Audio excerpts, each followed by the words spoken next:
in where we're hitting this entry. The shielded hand is going to come to the trap where I get up under the chin. Front foot shoots in. I follow it with my body here. Okay, so I'm crowding him. I don't want my knee coming over here. My knee needs to stay here as like a shield, and I'm here.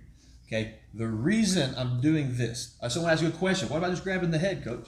And this isn't wrong, okay? But this is going to provoke him to do certain things. I'm trying to get him to do something different, okay? When I'm doing this, I'm putting this under the chin. Also, guys, be careful, don't go put it too high because he can just push it by here and start giving me some trouble, okay? I'm just here and I'm just gonna put it right in his neck and I'm driving in because I want him to drive back into me.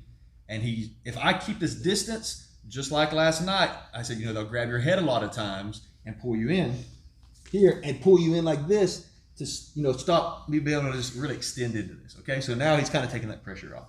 So that's what I'm going for, okay? That's what I'm looking for. Now I told you don't come in square like this. You're just asking for trouble. I'm about to show you when it's okay to be square.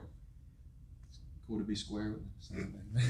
Hit it to be square. That's what okay, here, when I come in, if he grabs my head, and some people grab you with both hands even. They'll just keep you pulled in here because I'm doing this and he's pulling me in. This is really good if you can get this.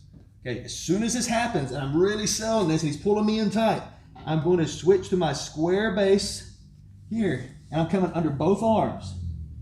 When I lock, I'm locking my hands in a gable grip. I'm trying to get his scapula here.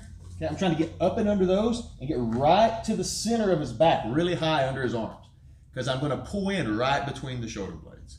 I want him to be like this. When I come in, my head's in tight right here on his chest. So I'm going to have for a second. My head's right in here. Okay, back up. I'm coming here. I'm pulling like that. Okay, I'm pulling him in tight here.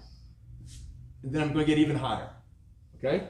You may get this first, and then I want to bring it high. Watch his body. See that? That's what I want. Then I got to pick which way I'm going to go. I'm normally going to go the way my head is. Okay, my head's over on this side a little more, so I'm going to take him this way.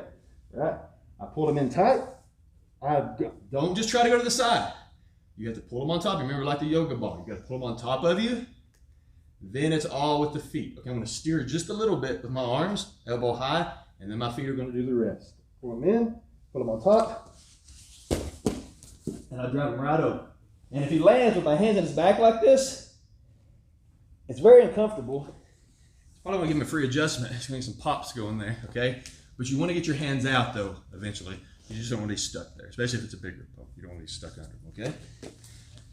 You're going to probably try this. When we're rolling, you're going to be like, yeah, let's go. You're going to try to go in and get it. As soon as you go in, they're going to hit you in the shoulders here, and it's not going to work, okay? You have to set this up. This is something you shouldn't be able just to dive in on, okay? So this has been working good for me, getting this push here so they close that distance for me. Boom. And then I come under. Okay, I get really high here, pull them on, you gotta pull hard, pull them all the way on top. Ooh. They go over real easy. You'll do it a few times, it won't feel right. It's probably because your hands you don't have them here enough, okay? Just keep working on and we'll get it, all right? 1, 2, 3.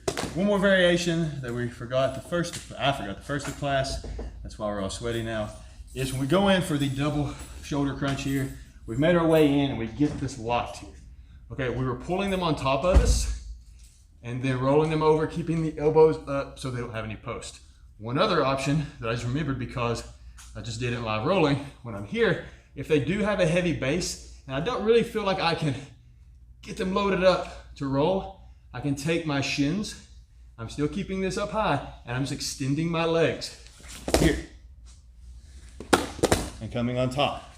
Sometimes that one can be much easier depending on the resistance of your opponent and if they're driving in or if they're not. Okay, so one more time. We've made our way in here. Say he's grabbed my head, holding me close. I'm gonna come in under, dig, get elbows high.